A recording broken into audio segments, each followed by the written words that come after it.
지난 장수 지역에서 촉발된 시외버스 요금 문제가 다른 지역으로 확산되고 있습니다. 군산과 순창에서도 상대적으로 비싼 요금을 내고 있다며 제도 개선을 촉구하고 나섰습니다. 농촌 지역에서 화목보일러 화재가 잇따르고 있습니다. 화목보일러 화재는 주변에 있는 가연성 물질에 불씨가 옮겨 붙으면서 발생하는 경우가 많아 주의가 필요합니다. 공사비를 가짜로 부풀린 의혹이 제기됐던 군산의 민간투자 하수관거 사업에 대해 검찰이 재수사를 시작했습니다. 여러분 안녕하십니까? 정부권 뉴스입니다. 시외버스 요금 분쟁이 확산되고 있습니다. 요금 체계가 실제 운행하는 거리와도 다르고 이용 도로에 따라서도 제각각인 탓입니다. 고속도로처럼 자동차 전용 도로를 달릴 때도 요금을 내려야 한다는 요구도 나왔습니다. 유룡 기자의 보도입니다. 현재 운행거리가 60km인 전주 남원간 시외버스는 요금이 5,500원입니다. 하지만 거리가 57km로 3km나 짧은 전주 순창간은 6,600원, 남원보다 1,100원 비쌉니다. 거리가 12km나 짧은 전주 군산간 역시 5,600원으로 남원보다 100원 비싸 터미널 관계자도 납득을 못합니다. 키로수는 나무보다 작다고 뭐냐면 소장님으로 물어보는지. 예. 그런 게 나는 모르지. 교통부 장관이 해줘라는 대로 받으라는 대로 받으니까. 버스 요금이 이처럼 들쭉날쭉한 것은 거리가 아니라 도로의 종류에 따라서 요금이 달리 책정되기 때문입니다. 국토교통부에 따르면 일반 국도 요율은 1km에 116원이지만 고속도로는 1km에 62원으로 규정돼 있습니다. 최근 고속도로가 뚫린 남원은 요금이 내린 반면 자동차 전용 도로가 개설된 순창과 군산은 요금이 그대로인 이유입니다. 그러다 보니까 지자체에서 운임 신고를 받을 때 이제 그런 경우에 있어서 고민이 좀 있는 것 같더라고요. 사정이 이렇다 보니 도내 시장군수협의회가 지역별 요금 불평등 문제 해소를 추진하기로 했습니다. 자동차 전용 도로도 고속도로로 인정하거나 제3의 요금 기준을 만들어 불평등을 해소해달라는 것입니다. 자동차 전용 도로 운행을 하는 것도 별도로 적용할 수 있는 그 안을 좀 한번 넣어달라. 도내 시장군수들은 이런 불평등이 단순히 전라북도만의 문제는 아니라며 앞으로 전국 시장군수 협의회를 통해 정부의 개선을 촉구한다는 계획입니다. MBC 뉴스 유룡입니다. 장작을 땔감으로 쓰는 화목보일러가 농촌 지역에 빠르게 보급되고 있습니다.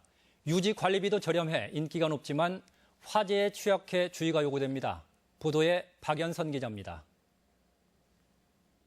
주택 내부가 심하게 타면서 집이었는지 형체를 알아볼 수 없을 정도로 검게 그을렸습니다. 불은 화목보일러실에 쌓아둔 마른 장작에 불씨가 튀면서 시작된 겁니다. 화목보일러 화재는 최근 사나흘 사이 완주와 무주에서도 잇따라 발생했는데 삶의 터전인 비닐하우스와 주택을 잿더미로 만들었습니다. 겨울보다 보일러를 자주 쓰진 않지만 날이 건조해 화재 위험은 여전합니다. 특히 화목보일러 화재는 이렇게 주변에 가연성 물질을 두는 것이 가장 큰 화재 원인으로 꼽힙니다. 재처리를 잘 하셔야 되고 그다음에 주위에 나무 같은 목재, 가연물을 멀리 두시는 게 가장 좋습니다. 결국 개인의 부주의가 원인이지만 화목보일러 화재를 예방하는 교육이나 안내가 없는 것도 문제입니다. 아무것도 교육받은 것도 없고 소화기 같은 거 이런 거 지지해 준 것도 아무것도 없어요. 최근 한 달간 도내에서 발생한 화목보일러 화재만 7건. 소방당국의 적절한 교육과 사용자들의 각별한 주의가 요구됩니다. MBC 뉴스 박연선입니다. 군산시 민간투자 하수관거 BTL 사업에 검찰이 재수사를 시작했습니다. 준공서류 허위 작성과 공사비 부풀리기 같은 그간의 의혹이 해소될지 주목됩니다. 박찬익 기자가 보도합니다. 군산 BTL 하수 관건은 5년 전 완공 당시부터 온갖 부실과 거짓 공사 의혹이 제기됐습니다. 당시 검찰은 공사업체를 불기소 처분하며 면죄부를 줬지만 전주 MBC 보도로 새로운 의혹이 제기됐고 2년간 걸친 경찰의 재수사 끝에 공사 부풀리기 혐의가 드러났습니다. 하지만 검찰은 이번에도 불기소 송치를 경찰에 지시했고 취재진 요구에도 끝내 불기소 이유를 밝히지 않았습니다. 그런데 최근 검찰이 입장을 바꾼 것으로 보입니다. 관련자를 하나씩 소환하는 등 사실상 재수사에 착수한 모습입니다. 검찰에서는 이것을 차일피일 미룰 것이 아니라 관련자들을 더 이상 방관하지 말고 저는 좀 구속 수사가 필요하지 않는가. 검찰은 여전히 입을 굳게 다물고 있지만 그동안 수사 자료를 꼼꼼히 검토하지 않았거나 경찰이 자료를 누락해 정확한 판단을 하지 못했을 가능성도 제기되고 있습니다. 한편 군산시는 BTL 하수관거 사업과 관련해 시공사와 감리업체에게 책임을 묻겠다고 했지만 징계나 처벌은 없었습니다. 지금까지 전체가 다 좀 시기가 늦어서 고의적으로 추진을 안 해요. 검찰과 경찰이 수사를 반복하고 군산시가 모르쇠로 일관해온 지난 5년 하수관거 참여업체는 다른 수십억 원짜리 사업을 아무런 제재 없이 따낼 수 있었습니다. MBC 뉴스 박찬익입니다. 미세먼지의 공포가 확산되고 있지만 정부의 대책은 아니하기만 합니다. 발표하는 지수가 현실을 반영하지 못할 정도여서 정부를 믿었다가는 낭패를 볼 수도 있습니다. 단독 보도 정태우 기자입니다.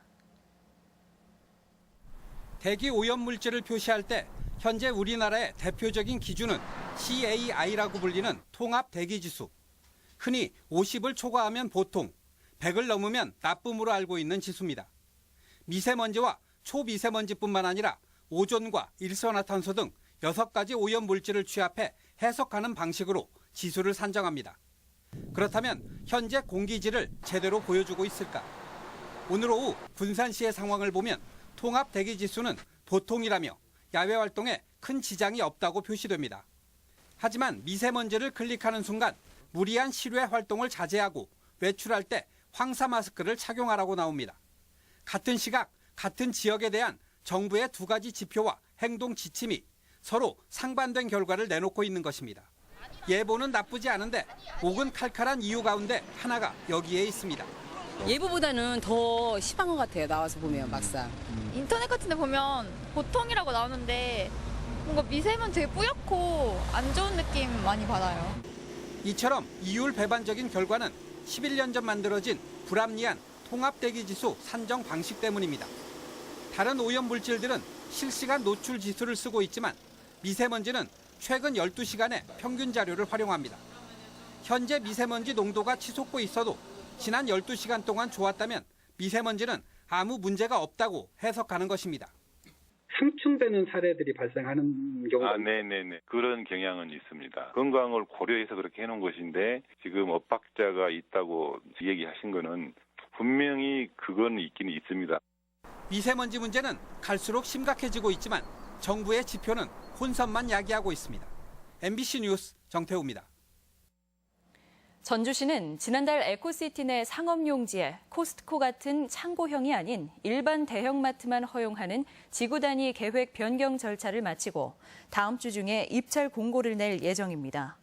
현재로선 농협 하나로마트만 입찰에 나설 것으로 보여 농협 입점을 반대해온 주민들의 반발도 예상됩니다. 전주시는 도심 악취 해소 방안의 하나로 서부 신시가지 길가에 방치된 음식물 쓰레기 수거 용기 200여 개를 집중 회수하고 다량 배출 사업장을 중심으로 수거 용기 실명제를 도입해 책임 의식을 높이도록 했습니다. 상가 업주들은 관련 조례에 따라 전용 수거 용기를 청결하게 관리해야 하지만 용기 세척 등을 소홀히 하면서 민원이 잇따르고 있습니다. 지역방송 활성화는 헌법적 가치인 지역성과 다양성 실현의 핵심입니다. 하지만 생존의 위기에까지 내몰린 지역방송 현실에 대선 공약화를 통한 정상화 해법이 필요한 상황입니다. 강동엽 기자입니다. 토론회에서 참석자들은 갈수록 쇠락하는 지역방송에 대한 우려를 나타냈습니다. 협찬 제작이 증가하면서 견제와 감시 기능이 약화됐다는 겁니다. 지난해 상반기 지역방송 전체의 광고 수입은 3,100억 원 정도로 지난 2011년 대비 2,200억 원 정도가 급감했습니다. 사정이 이런데도 중앙과 지역 간의 전파료 배분과 자율 경영 보장은 여전히 해결되지 않는 숙제로 남아 있습니다. 다큐멘터리 같은 경우는 제작 지원 사업에 응모하지 않는 이상은 거의 제작이 불가능한 그런 상황입니다. 지역방송 발전지원 특별법이 제역화를 하지 못하고 있는 가운데 논의 중인 언론장악 방지법에서는 지역에 대한 부분이 아예 빠져 있어 우려의 목소리가 터져 나왔습니다. 공영방송 정상화의 핵심 목표의 지역성을 명시하고 임원 선임과 재원구조 개선 조항을 담아야 한다는 주장이 나왔습니다. 또한 방통위에 지역방송 정책국을 만들어 생존을 모색하는 안도 제기됐습니다. 지역성을 추구해야 될 책임이 있는 것은 모든 방송 미디어 시스템인 거예요. 그러니까 방송 정책을 총괄하는 방송통신위원회 구성에서부터 지역을 대표하는 인사가 당연히 포함돼야 되는 것이고요. 언론시민사회단체와 언론노조는 오는 20일 언론적폐 청산과 언론개혁을 위한 원탁회의를 출범시키고 지역방송의 정상화를 대선 주자들에게 촉구할 예정입니다. MBC 뉴스 강동엽입니다. 전북경찰청 지능범죄수사대는 오는 진안군청 재난안전과 사무실을 압수수색해 컴퓨터 등 관련 서류를 확보했습니다. 경찰에 따르면 해당 부서 공무원들은 지난 2015년부터 지금까지 골재 채취업자가 관내 야산에서 허가 없이 토석을 채취하는 것을 묵인한 혐의를 받고 있습니다. 오늘의 간추린 뉴스입니다. 민주당 전북도당이 19대 대선 전북선거대책위원회를 구성했습니다. 민주당 전북도당 선대위는 김춘진 도당위원장과 김수곤 전 전북대 총장, 김윤덕 이상직 전 의원, 조현 손가락혁명군 전국 상임대표가 상임선대위원장을 맡았으며 이춘석 안호영 의원 등이 공동위원장을 맡았습니다. 정세균 국회의장이 오늘 모교인 전주 신흥고를 찾아 학생들 주관으로 열린 세월호 희생자 추념 행사에 참석해 희생 학생들과 고인들을 애도했습니다. 정 의장은 앞서 자랑스러운 신흥 졸업생상을 받고 후배들을 상대로 도전과 집념을 강조하는 특강을 했습니다. 전주 덕진공원 음악분수에 3D 영상을 시청할 수 있는 대형 스크린이 설치됐습니다. 전주시는 덕진연목 음악분수를 재정비하고 워터스크린을 설치해 오는 5월부터 DVD 동영상과 레이저쇼를 이용한 다양한 음악분수쇼를 선보일 예정입니다. 대선이 20여일 앞으로 다가온 가운데 문재인 안철수 후보의 2강 구도의 접전이 이어지고 있습니다. 내일 아침 전주 MBC 시사토론에서는 두 당과 선거 캠프 관계자들이 참석해 최근 선거 구도에 대해 토론하고 향후 대선 전국의 전개 방향 그리고 전북의 민심에 관해 논의합니다.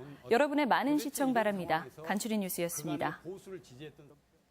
정부는 조류 인플루엔자 AI 예방을 위해 축산농가가 낙후된 시설을 현대화할 경우 비용의 30%를 국비로 지원하겠다고 밝혔지만 전라북도는 최고 50%의 지원이 필요하다는 의견입니다. 양계 농가가 밀집된 김제 용지의 경우 2008년 이후 AI가 3차례 발생해 살처분 보상금으로 1,600억 원이 지원됐으며 이에 따라 시설 개선이나 폐업 보상이 요구되어 왔습니다. 농촌진흥청은 논에 콩을 재배한 뒤 이모작으로 우리 밀이나 보리, 사료 작물 등을 재배하면 2.7배 소득 증대가 가능하다며 올해 500헥타르까지 논콩 재배 면적을 확대한다고 밝혔습니다. 농수산식품유통공사도 올해 콩 수매 가격을 전년 대비 4%가량 올린 킬로그램당 4,011원으로 결정했다며 논콩 생산 확대를 당부했습니다. 지난 10년간 버스 요금에 비해 택시 요금 인상률이 훨씬 높았던 것으로 나타났습니다. 통계청에 따르면 2016년을 기준으로 10년간 도내 버스 요금 인상률은 41.2%로 전국 평균 47.1%에 비해서는 약 6%포인트 낮은 상승률을 보였습니다. 반면 택시 요금의 경우 같은 기간 51.7%가 올라 전국 평균 인상률 37.9%를 크게 앞질렀습니다. 중증 장애인에 대한 활동 보조 서비스 확대를 요구하는 시민사회 목소리가 높아지고 있습니다. 전북 장애인 차별 철폐연대는 오늘 도청 앞에서 기자회견을 열어 도가 활동 보조 서비스를 하루 최대 16시간 추가 지원한다고 하지만 적용 기준이 높아 중증 장애인들이 실질적인 혜택을 받지 못할 것이라고 비판했습니다. 이들은 또 지자체가 중증 장애인들의 일상생활을 돕는 자립생활센터에 지원을 늘려나갈 것을 요구했습니다. 유네스코 세계유산인 익산 백제유적 여행 상품이 나라장터에 등록됐습니다. 전북지방조달청은 최근 미륵사지와 왕곡리 유적 등 세계 문화유산을 포함한 100제 체험 여행을 나라장터 종합 쇼핑몰에 등록하고 학교와 공공기관의 이용을 독려하고 있다고 밝혔습니다. 이 여행 상품은 전문 자격증을 보유한 문화해설사가 동반해 교육적 효과가 높고 지자체와 직접 계약을 체결해 안전성과 신뢰도를 높였습니다. 지금까지 전북권 뉴스 전해드렸습니다.